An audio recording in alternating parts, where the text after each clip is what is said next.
Ferme les yeux, respire. Et écoute.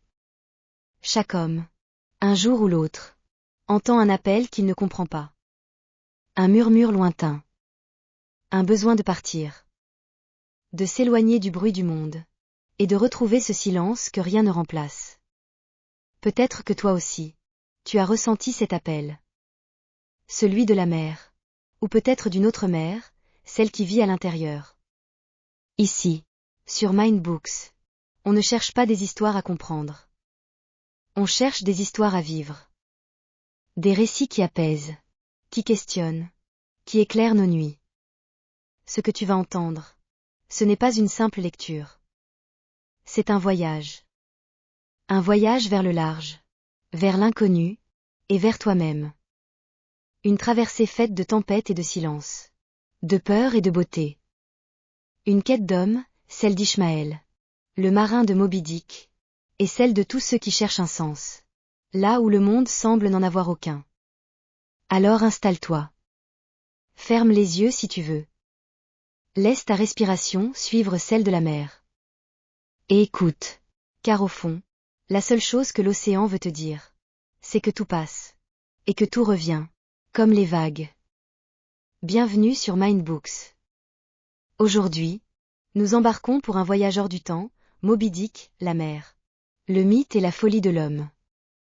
Le départ, l'appel du large appelle-moi Ishmaël. C'est ainsi qu'il commence son récit. Simplement. Sans gloire. Comme si ces 3 mots suffisaient à contenir toute une vie d'errance. Ishmaël n'a pas de plan. Il a seulement ce besoin sourd, celui de partir. Encore une fois. Chaque fois que le monde devient trop étroit, que les visages se ferment, que la ville le rend étranger à lui-même. Il sent l'appel de la mer. Whenever I find myself growing grim about the mood, I quietly take to the ship. Chaque fois que je sens la mélancolie me gagner, je m'embarque. Pas pour fuir, mais pour me retrouver. Alors il quitte la ville. Il marche seul, son sac sur l'épaule, traversant les plaines grises et les villages endormis.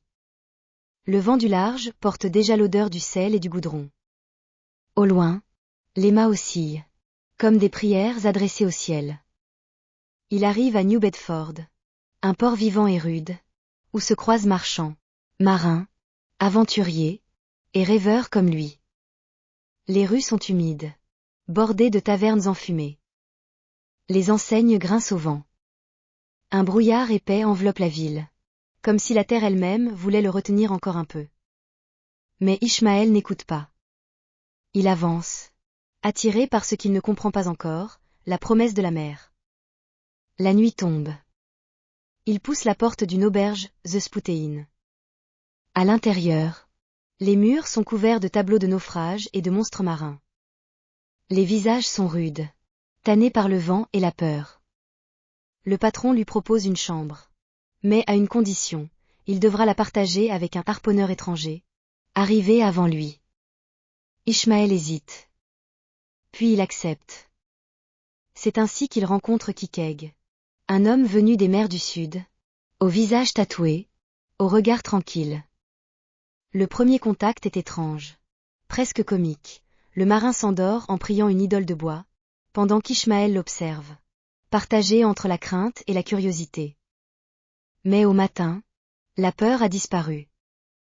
Il découvre un homme bon, loyal, silencieux. Et dans ce silence naît une amitié. 2 âmes errantes, venues d'horizons différents, se reconnaissent sans mots. L'une cherche la paix, l'autre la fraternité. Et toutes deux trouveront les 2 sur la mer. Le lendemain, ils assistent à un office religieux, dans une petite chapelle des marins. Les murs sont couverts de plaques funéraires, en mémoire de ceux que la mer n'a jamais rendus. Le prêcheur, le père Maple, ancien harponneur devenu pasteur, grimpe sur sa chaire en forme de proue. Il raconte l'histoire de Jonas, l'homme qui voulut fuir son devoir et fut englouti par la baleine. Et Dieu parla au grand poisson, et il vomit Jonas sur le rivage. Car nul ne peut fuir le destin qui lui est donné. Ces mots résonnent dans l'esprit d'Ishmaël. Il ne comprend pas encore pourquoi, mais il sent qu'il le concerne. Comme une ombre qui plane avant la tempête. Plus tard, au port, ils cherchent un navire prêt à appareiller. Leur choix se porte sur un baleinier nommé le Pequot. Un vieux bâtiment robuste, usé par les voyages, mais encore fier. Sur le quai, un vieil homme les aborde. Il les regarde avec gravité et murmure, « Prenez garde au capitaine Ahab. » Cet homme a été marqué par la mer. Il a perdu une jambe dans la gueule d'un monstre blanc, et depuis ce jour, il ne vit que pour la vengeance. Ishmaël sourit, prend ses paroles pour une légende de marin. Mais Kikeg, lui, reste pensif. Il sent, sans savoir pourquoi, que ces mots sont vrais. Le matin de Noël, le Pequot lève l'ancre. Le vent gonfle les voiles. La cloche sonne. Et la côte s'efface lentement dans la brume. Sur le pont, Ishmaël regarde la mer. Devant lui, l'infini. Derrière lui, la vie d'avant. Il sent son cœur s'alléger, comme si la mer effaçait peu à peu ce qu'il croyait être. Là où finit la terre, commence la vérité. L'équipage s'affaire. Le navire glisse sur l'eau, comme un être vivant. Chaque planche, chaque corde, chaque voile respire. Et dans ce souffle collectif, Ishmaël sent une paix nouvelle s'installer. Il ne sait pas encore qu'il va rencontrer la folie, la peur, et la grandeur d'un homme nommé Ahab. Mais pour l'instant, seul compte la mer. La mer, miroir des âmes, mère et juge des hommes. Elle ne promet rien. Mais à celui qui s'est écouté, elle murmure une vérité ancienne, tu ne peux pas te fuir. Même au milieu de l'océan, tu emportes ton cœur avec toi. L'équipage et la fraternité la nuit avant l'embarquement. Ishmaël et Kikeg s'attablent dans une auberge pleine de rires et de rumeurs. Les marins racontent leurs histoires de tempêtes et de fortunes perdues. Les uns vantent leur courage. Les autres murmurent des légendes sur les mers du Sud, où des baleines géantes dorment sous les vagues comme des montagnes vivantes. Bruit d'un rire lointain, puis silence plus intime, Ishmaël observe Kikeg. Ce guerrier venu d'une île lointaine, le corps couvert de tatouages comme une carte mystique, est devenu pour lui plus qu'un compagnon de route. C'est un frère. Un être d'une simplicité désarmante, dont la foi païenne semble plus pure que celle des hommes d'église. Better sleep with a sober cannibal than a drunken Christian. Mieux vaut dormir avec un cannibale sobre qu'un chrétien ivre. Cette phrase, à la fois ironique et lucide, résume tout l'esprit d'Ishmaël. Il juge les hommes non par leurs croyances, mais par leur humanité. Au matin, ils partent signer leur engagement à bord du Pequot. Le navire les attend, noir, massif, ses flancs décorés d'ivoire et d'os de baleine. C'est un vieux monstre de bois, usé par les années, mais encore, fier comme un roi de mer. Sur le pont, deux propriétaires les accueillent, Bildad et Peleg, anciens capitaines devenus négociants, aux manières brusques et à la fois austères. Ils questionnent Ishmaël, jaugeant son expérience. « As-tu déjà tué une baleine, garçon ?»« Non, mais j'ai tué l'ennui. Et c'est déjà quelque chose. » Peleg éclate de rire. Bildad, lui, marmonne une prière. Quand vient le tour de Kikeg, ils hésitent, regardant son apparence étrange, ses tatouages, sa lance, son calme olympien. Mais dès qu'il saisit un harpon, ils comprennent. D'un seul geste, il envoie la pointe d'acier transpercer un baril à plusieurs mètres. Silence. Puis Peleg dit simplement, « Engagez-le. » Cet homme vaut 10 chrétiens. C'est ainsi que Kikeg devient harponneur du Pequot. Et Ishmaël, simple matelot. Les jours qui suivent sont faits de préparatifs. On charge les vivres. On compte les barils d'huile. On vérifie les harpons. Et les hommes, venus des 4 coins du monde, montent à bord un à un. Des visages noirs, blancs, bruns, des accents d'Afrique, de France, d'Espagne, d'Inde, du Pacifique. Des hommes si différents, unis par une même chose, le courage. et cette curiosité du monde que seule la mer sait nourrir. À bord, tout le monde travaille, chante, rit, se taquine. La fraternité n'est sans discours. Le navire devient un monde à part, un microcosme où toutes les nations se parlent sans se juger. Sur cette mer sans frontières, il n'y a ni maître, ni esclave, seulement des hommes en quête d'horizon. Ishmaël observe ses visages, ses gestes d'homme simple et rude, et sent qu'il est à sa place. Loin des hypocrisies de la terre ferme, il trouve ici une paix brute, faite de travail, de sel et de confiance. Un matin, le Pequot s'apprête à lever l'ancre. L'équipage est prêt. Mais le capitaine n'est toujours pas là. Les marins chuchotent. Ils ne l'ont jamais vu. On dit qu'il est blessé, qu'il porte une jambe d'ivoire à la place du membre qu'un monstre lui a arraché. On dit qu'il dort peu, qu'il parle seul, et qu'il fixe la mer avec un regard qu'aucun homme ne soutient. Bildad lève la main, le capitaine Ahab rejoindra le navire plus tard. Mais souvenez-vous, c'est un grand homme. Ne craignez rien. Les hommes hochent la tête, mais une inquiétude plane déjà, invisible, comme une ombre dans le brouillard. Le signal est donné.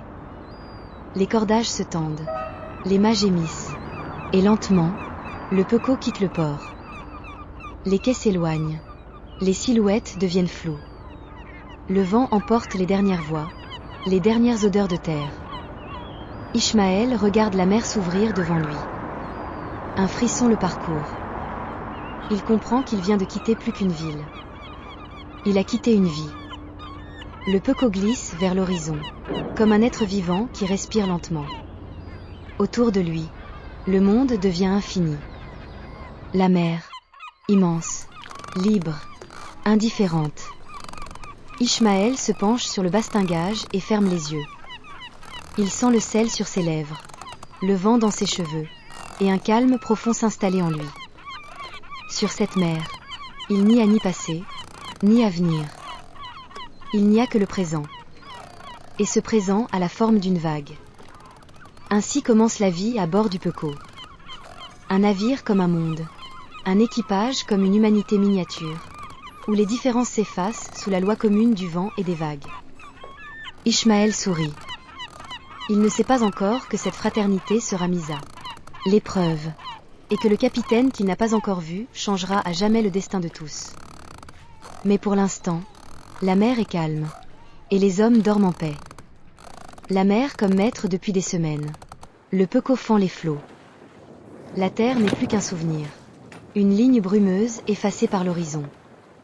La mer s'étend, infinie, vivante, imprévisible.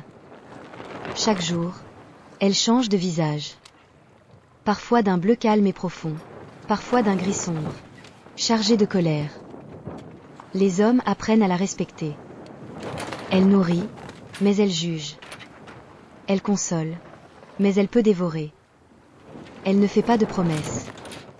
Et dans ce silence mouvant, chacun d'eux commence à sentir qu'il n'est plus tout à fait le même qu'au départ. Ishmaël écrit dans son carnet, « La mer est l'école de l'humilité. » Devant elle, l'homme se souvient qu'il n'est qu'un souffle. Le navire vit. Il respire. Chaque grincement du bois est comme le battement d'un cœur géant. Le Pequot n'est plus seulement un bateau, c'est une cathédrale flottante, où les hommes prient sans s'en rendre compte. Bruit des voiles qui claquent, vent plus fort, et puis un matin, le capitaine Ahab apparaît. Jusque-là, il n'était qu'une rumeur, une ombre invisible, une légende que les matelots évoquaient à voix basse. Mais ce jour-là, il sort de sa cabine, et toute la mer semble retenir son souffle. Ahab marche lentement sur le pont. Son visage est taillé dans la pierre, marqué par le sel, le vent et la douleur. Une cicatrice traverse son corps comme un éclair figé. Sa jambe d'ivoire, sculptée dans l'os d'une baleine, résonne à chaque pas sur le bois du navire. Tac, tac, tac, un son lourd, sec, implacable. Le rythme d'une volonté qui ne plie jamais. Les hommes s'écartent. Certains l'observent avec crainte, d'autres avec admiration. Ahab ne parle pas. Il regarde l'horizon. Longtemps. Comme s'il voyait quelque chose que nul autre ne peut voir. Musique lente. Grave. Presque religieuse. Puis, enfin, sa voix s'élève. Rauque. Profonde. Chargée de fièvre et de foi. Écoutez-moi, homme du Pequot. Il y a sur cette mer une baleine blanche. Monstrueuse. Insaisissable. Elle m'a pris ma jambe. Et je lui prendrai la vie. Un murmure parcourt l'équipage. Certains reculent, d'autres sourient. Mais tous comprennent que ce voyage, désormais, n'est plus un simple travail. C'est une chasse. Une quête. Une obsession. Ahab continue, les yeux brûlants d'une lumière presque surnaturelle. All visible object. Man. Arbu a pasteboard mask. If man will strike, strike through the mask. To me. The white whale is that wall. Shoved near to me. Something missing there's knocked beyond. But 19. Tout ce que nous voyons, homme, n'est qu'un masque de carton. Si l'homme veut frapper, qu'il frappe à travers le masque. Pour moi, la baleine blanche est ce mur contre lequel je me heurte. Peut-être n'y a-t-il rien derrière. Mais cela suffit. Ces mots tombent comme des pierres dans la mer. Personne ne répond. Mais tous les hommes sentent quelque chose se déplacer en eux. Quelque chose de grand, de terrible. Comme si ce capitaine portait en lui le feu de tous les désirs humains. La vengeance. La vérité. La révolte contre le destin. Ishmaël regarde cet homme et sent un mélange étrange d'admiration et de peur. Ahab semble parler autant à lui-même qu'à Dieu. Il regarde la mer comme un miroir. Et ce qu'il y voit n'est pas un animal, mais son propre reflet. Les jours passent. Le Pequot continue sa route vers le sud. Et Ahab, chaque nuit, fait le tour du pont comme un fauve en cage. Ses yeux ne quittent jamais l'horizon. Il parle seul, murmure des prières, ou des malédictions. Parfois, il frappe du pied, et le bruit de sa jambe d'ivoire résonne dans la coque, comme un battement de tambour. Les marins, eux, s'habituent à cette présence. Ils obéissent. Ils respectent. Mais chacun, dans son cœur, commence à sentir la mer se transformer. Ce n'est plus une route. C'est un regard. Un esprit vivant qui les observe, qui écoute, qui attend. Ishmaël écrit, la mer a ses humeurs. Parfois elle caresse, parfois elle détruit. Mais toujours, elle enseigne.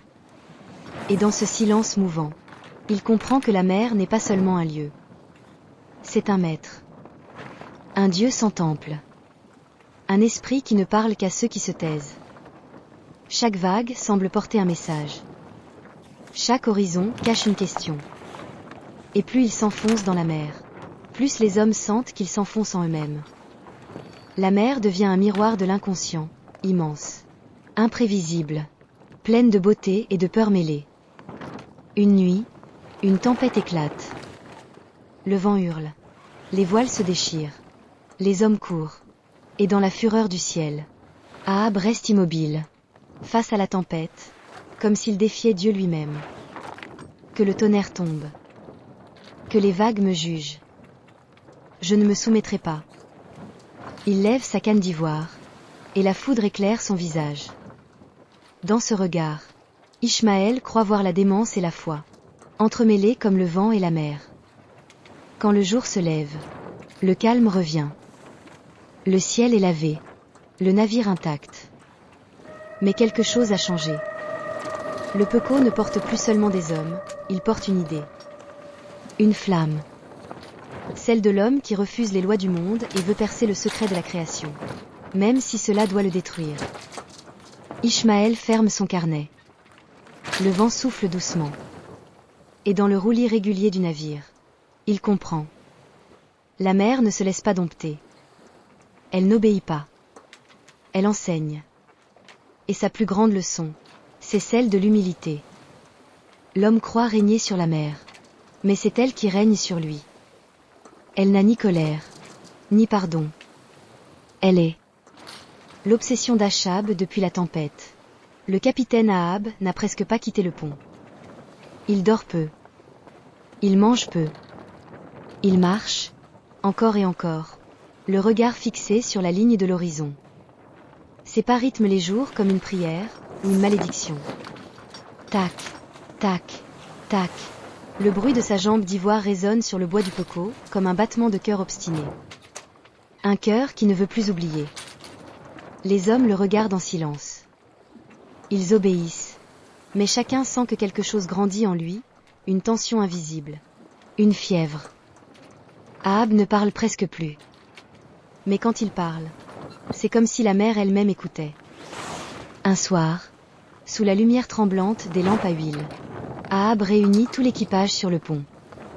Le ciel est noir, la mer calme, et pourtant on sent la tempête qui couve dans sa voix. Il monte sur la dunette, sa silhouette se détachant sur la lune comme celle d'un prophète déchu. Il lève la main. Un silence tombe. Homme du peco, savez-vous pourquoi vous voguez? Les matelots échangent des regards. Certains répondent timidement, pour l'huile. Capitaine. Pour la fortune. Ahab sourit. Un sourire sans joie. Ses yeux brillent d'une lueur étrange. Pour la fortune? Non. Pas pour l'or. Pas pour la gloire. Vous voguez pour la vengeance. Il sort de sa veste une pièce d'or, une doublure espagnole étincelante, et la cloue de son couteau sur le grand mât. Regardez bien cette pièce. Le premier homme qui apercevra la baleine blanche, Moby Dick, aura cette récompense. Un murmure parcourt le navire. Les marins échangent des regards mêlés d'excitation et de crainte. Certains rient. D'autres se signent. Moby Dick. Le monstre des mers du Sud. Une légende. Mais Ahab lève la main et s'avoitonne. Légende? Non. Elle est réelle. Je l'ai vue. Elle m'a pris ma jambe. Et je lui prendrai la vie. Je la chasserai autour des caps. À travers les tempêtes. Jusque dans les flammes de la perdition elle-même. Yell'el chase him round perdition es flamme before I give him up. L'équipage retient son souffle. Dans les yeux d'Ahab, il n'y a ni peur, ni raison, seulement une certitude brûlante, démente, sacrée. Ishmaël écrit plus tard, « Je vis dans ce regard la folie et la grandeur mêlées. » Ahab ne poursuivait pas une baleine, mais une idée. Et cette idée l'avait déjà dévoré. Ahab descend du pont, laissant derrière lui un silence de pierre. Les hommes retournent à leur poste.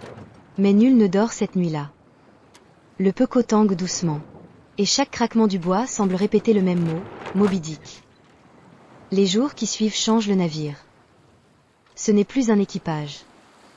C'est un seul corps animé par la volonté d'un seul homme. Ahab devient le cœur battant du peco. Il ordonne, il guette, il calcule les vents et les courants. Son esprit est tendu vers un seul but. Comme une flèche impossible à détourner. Chaque matin, il monte sur le pont, scrute la mer, et interroge les timoniers. Rien? Rien, capitaine. Alors il hoche la tête, et son regard se perd dans le vide. Mais dans ce vide, il voit quelque chose que nul autre ne voit, un appel, une force, ou peut-être un miroir. La mer devient son reflet. Immensité contre immensité. L'océan, vaste et sans visage, semble répondre à son silence. Chaque vague lui renvoie l'écho de sa propre obsession. La nuit, il parle seul sur le pont. Il murmure à la mer, comme à une amante cruelle. Tu crois me cacher ton monstre, mais je le trouverai. Tu veux me briser, mais c'est moi qui te briserai. Le vent emporte ses mots, et la mer semble rire en retour. Les matelots murmurent qu'il a vendu son âme à la mer. Que dans sa jambe d'ivoire coule le sel des profondeurs. Mais nul n'ose le contredire. Il commande avec une autorité presque surnaturelle. Une nuit, Ishmaël le surprend penché sur une carte. Une chandelle à la main. Sur le parchemin, il trace les routes possibles de la baleine blanche, les courants, les vents, les zones de chasse. Mais ce n'est pas une carte de navigation. C'est une carte de destin. Ahab suit des lignes invisibles, comme si chaque étoile du ciel avait été placée là pour le guider vers sa proie. Il murmure, elle est là, quelque part. Je le sens. Chaque vent porte son odeur. Chaque vague me parle d'elle. Ishmaël note dans son journal. Je compris alors que nous n'étions plus des chasseurs de baleines. Nous étions les instruments d'un seul homme. Les pions d'un esprit en guerre contre l'univers. Le navire devient un théâtre. Chaque jour, la tension monte. Les marins commencent à rêver de la baleine. Certains jurent l'avoir aperçue dans la brume. D'autres prétendent entendre son souffle la nuit. Mais ce n'est peut-être pas elle. C'est leur peur qui prend forme. Et au centre de cette peur, il y a Ahab. Sa volonté, sa foi dévorante, sa fureur muette contre l'injustice du monde. Si Dieu est contre moi, alors c'est contre Dieu que je me dresserai. Dans cette phrase, il y a tout l'homme, l'orgueil et la douleur, le feu et l'abîme. Ahab n'est plus un capitaine. Il est une idée incarnée, une tempête qui marche. Et pourtant, dans cette déraison, Ishmaël perçoit quelque chose de plus grand, la même force qui pousse les hommes à créer, à aimer, à croire, à affronter l'impossible. L'obsession d'Ahab, c'est celle de l'humanité tout entière, comprendre ce qui nous dépasse, et frapper à travers le masque du monde. Mais la mer, elle, reste impassible. Elle ne juge pas. Elle attend. Et quelque part, sous ces vagues sombres, dans les profondeurs muettes, la baleine blanche dort encore. Le Pequot continue sa route. Les jours se fondent dans les nuits. Les visages se creusent. Les voix se taisent. Chaque homme sait qu'il n'y aura pas de retour facile. Mais aucun n'ose le dire. Parce qu'à bord de ce navire, la volonté d'un seul est devenue la destinée de tous. La baleine blanche, la mer, s'est faite calme. Trop calme. Le Pequot glisse sur une surface d'argent, si lisse qu'elle semble ne plus appartenir au monde des vivants. Le vent s'est tu. Même les mouettes ont disparu. Et dans ce silence irréel, chaque marin sent une présence, invisible, mais absolue. Une nuit, Ishmaël écrit, « It was the whiteness of the whale that above all things appalled me. » C'est la blancheur de la baleine, plus que tout, qui m'a saisi d'effroi. La blancheur. Pas la couleur du sang, ni celle de l'ombre, mais celle de l'innocence et du vide. Cette blancheur n'est pas pure. Elle n'est pas paix. Elle est silence. Le silence de Dieu avant la création. Le silence du néant avant le monde. La blancheur de la mort, de la folie et de la vérité nue. Dans ce blanc, j'ai vu la face du mystère. Ni bien, ni mal, seulement l'infini. La baleine blanche n'est pas un animal. Elle est une idée. Une frontière. Une porte. Elle incarne ce que l'homme refuse de voir, l'absence de sens. Chaque culture a ses monstres, ses dieux, ses symboles. Mais Moby Dick n'appartient à aucune religion. Elle est la religion du silence. L'église du vide. Elle avance dans les profondeurs, immense et invisible, comme une pensée que l'on ne peut plus oublier. Ahab la cherche, non pour la tuer, mais pour l'affronter. Pour percer le voile du monde. Pour frapper à travers le masque. Car il croit que derrière cette blancheur se cache le vrai visage de Dieu. Mais peut-on frapper le vide? Peut-on comprendre ce qui n'a pas de forme? Moby Dick est la métaphore parfaite de l'énigme, l'univers, la nature, la conscience. Tout ce qui dépasse l'homme, et le fascine au point de le dévorer. Ishmaël écrit, « J'ai compris alors que la terreur ne vient pas du noir, mais du blanc. Le noir cache, le blanc révèle. Et parfois, ce qu'il révèle, c'est notre propre néant.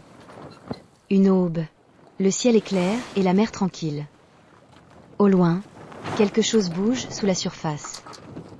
Une masse blanche, immense, lente.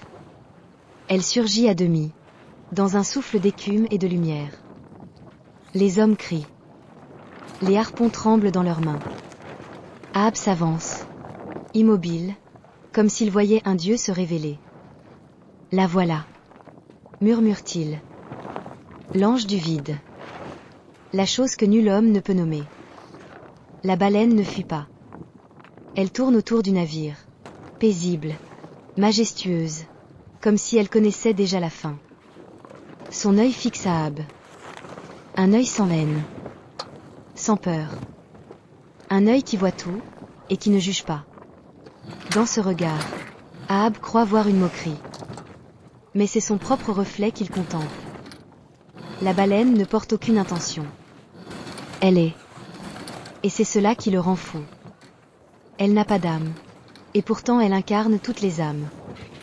Elle ne pense pas, et pourtant elle fait penser. Elle n'est pas, et pourtant elle révèle toute la haine cachée dans le cœur des hommes. La baleine, c'est le visage de ce que nous refusons de voir, que l'univers n'a pas de réponse. Le Pequot continue sa route. Certains marins jurent qu'ils entendent son chant, là, sous la coque. Un son grave, long, profond, comme le battement du monde. Ce chant, c'est celui de la mer. Celui du commencement et de la fin. Celui qui murmure à l'homme, tu n'es qu'un instant. Et pourtant, tu cherches à comprendre l'éternité. Une nuit, la mer s'éclaire d'un halo phosphorescent. Les profondeurs brillent comme un ciel inversé. Des créatures invisibles illuminent les vagues. Les marins regardent, fascinés. Ishmaël écrit, c'était comme si l'océan me regardait. Comme si j'étais le rêve de la mer, et non l'inverse. La blancheur de Moby Dick devient alors une obsession pour tous. Même ceux qui doutaient, même ceux qui se moquaient, finissent par y croire. Car cette baleine, qu'ils n'ont vue qu'une fois, vit désormais dans leurs esprits. Elle s'est glissée dans leurs songes, dans leurs prières, dans leurs peurs. Et peu à peu, la frontière entre la mer et le rêve s'efface. Le réel et l'imaginaire se confondent. La mer devient la conscience. Et la conscience, la mer. Moby Dick n'est pas seulement la proie d'Ahab. Elle est son maître, son miroir, son juge. Et quelque part, dans le silence des abysses, elle attend. Non pas pour fuir, mais pour révéler à l'homme ce qu'il est vraiment. La baleine blanche, c'est le visage du mystère. Et l'homme, c'est celui qui ose le regarder. Le combat intérieur, la mer, n'est plus calme. Elle rugit. Elle gronde. Elle semble vivante, pleine d'une colère ancienne, comme si la nature elle-même voulait avertir les hommes. Le Pequot avance, porté par un vent déchaîné. Les vagues frappent la coque comme des poings géants. Le ciel s'assombrit. Le tonnerre gronde. Et Ahab, au milieu du tumulte, reste debout, le regard fixé sur l'horizon. Depuis des jours, ils suivent les signes. Des traces d'écume. Des tourbillons étranges. Des cris d'oiseaux qui fuient. Ahab le sait, elle est proche. La baleine blanche. Son destin. Il monte sur la dunette. Sa main serrée sur le harpon. Sa jambe d'ivoire frappant le bois à chaque pas. Le vent fouette son manteau. La pluie coule sur son visage. Mais ses yeux brûlent toujours. De la même flamme que le premier jour. Capitaine. Chris Starbuck. Son second. Renoncer. La mer se soulève. Ce n'est pas une chasse. C'est un suicide. Ahab se tourne vers lui. Le regard fou, mais clair. Renoncer? Et que deviendrais-je si je renonçais? La baleine m'a pris ma jambe. Elle m'a pris ma paix. Elle m'a pris Dieu lui-même. Non, Starbuck. Ce n'est pas une chasse. C'est un jugement. Puis soudain, un cri. Du haut du mât, baleine. À tribord. La baleine blanche. La mer explose. Une montagne d'écume jaillit. Et là, immense, fantomatique, resplendissante dans la tempête, Moby Dick surgit. Sa peau est blanche comme la lune. Sa cicatrice brille comme une étoile. Son souffle jaillit en un nuage qui se mêle au tonnerre. Le mythe est devenu réel. Ahab pousse un cri, la voilà. La chose que j'attends depuis toute une vie. Il lève son harpon, et sa voix tonne à travers la tempête, From El Essat. Istabaddi. Du cœur de l'enfer, je te frappe. Le harpon fend l'air, frappe la chair, et la mer rugit comme si la terre elle-même s'effondrait. La baleine plonge, entraîne le câble, le navire tangue, le vent hurle, les hommes crient. Ahab s'accroche, ses mains saignent, mais il rit. Un rire dément, libérateur, terrible. Tu crois me vaincre, monstre? Mais même ta mort ne suffira pas à me délivrer. Je suis lié à toi comme l'ombre à la lumière. La mer se cabre, les vagues engloutissent le pont, les hommes se battent pour tenir debout. Ishmaël regarde autour de lui, et tout devient flou, confus, comme un rêve en train de se briser. Le Pequot est maintenant un jouet dans la gueule de la mer. La baleine frappe le navire. Une première fois, puis une deuxième. Le bois cède, les mâts se brisent. Des voix hurlent, à la mer. À la mer. Mais Ahab reste là, debout, harpon levé, fixant le monstre dans les yeux. Je ne te lâcherai pas. Pas même dans la mort. Le câble se tend, se noue autour de sa jambe d'ivoire. Un instant, tout se fige. Puis, dans un bruit de cordes et de vent, le capitaine Ahab est arraché du pont, emporté dans les flots. On le voit un instant flotter, comme une ombre dans l'écume, attaché à la baleine, tournoyant dans le sillage du monstre. Puis il disparaît. La mer se referme sur lui. Le Pequot est éventré. L'eau monte, les barils roulent, les hommes prient, crient, tombent à la mer. Starbuck tente une dernière manœuvre, mais la coque se brise. Une dernière fois, la cloche du navire sonne. Et tout s'effondre. Le navire, les voiles, les hommes, le rêve. Ishmaël, projeté à la mer, flotte entre deux mondes. Autour de lui, des débris. Le ciel et la mer se confondent. Tout est blanc. Et je vis la mer se calmer, comme si rien n'avait eu lieu. Une planche passe près de lui, le cercueil de Kikeg, préparé plus tôt, est devenu maintenant sa planche de salut. Il s'y accroche. Il dérive. Jour après jour, il flotte sur une mer vide. Les nuages glissent, les vents tombent. Il ne reste rien. Rien qu'un homme, et l'écho d'un nom, Moby Dick. Ishmaël ferme les yeux. Il n'y a plus ni peur, ni colère, ni question. Seulement un apaisement étrange, comme si la mer l'avait enfin accepté. Tout est silence. Et dans ce silence, je sens la présence de ceux qui ont sombré avant moi. La mer les garde. Elle les berce. Elle les pardonne.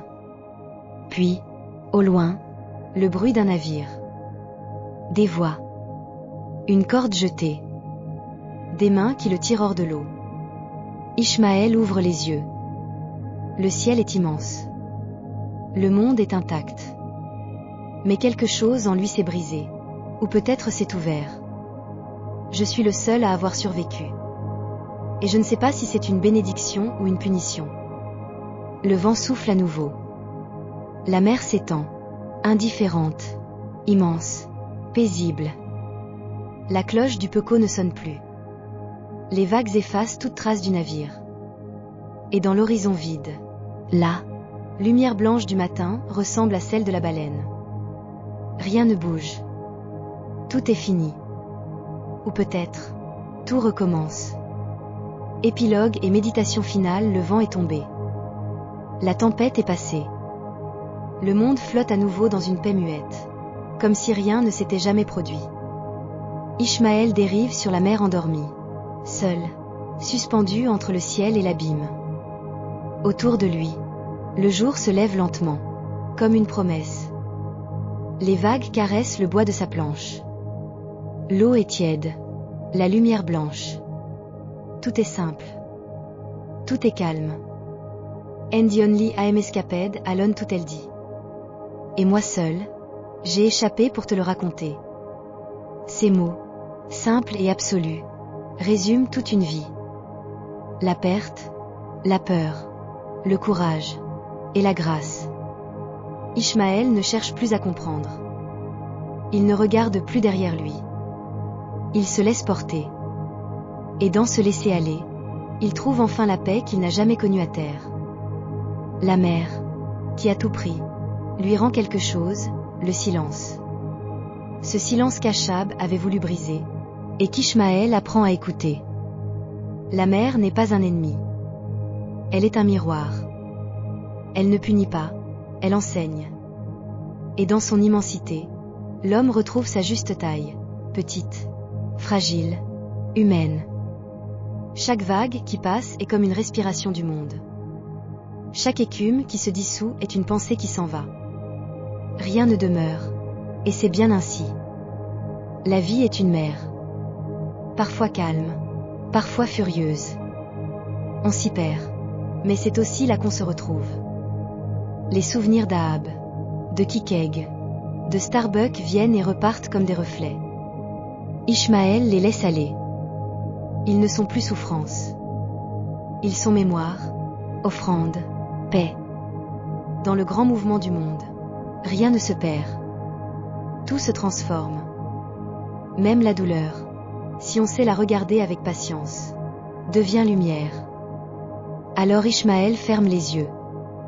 Et dans le noir derrière ses paupières, il voit la mer briller, non plus comme une menace, mais comme un commencement. La tempête n'était pas là pour me détruire, mais pour me réveiller. Il respire. Il laisse le soleil réchauffer sa peau. Il n'attend rien. Et dans ce rien, il trouve tout.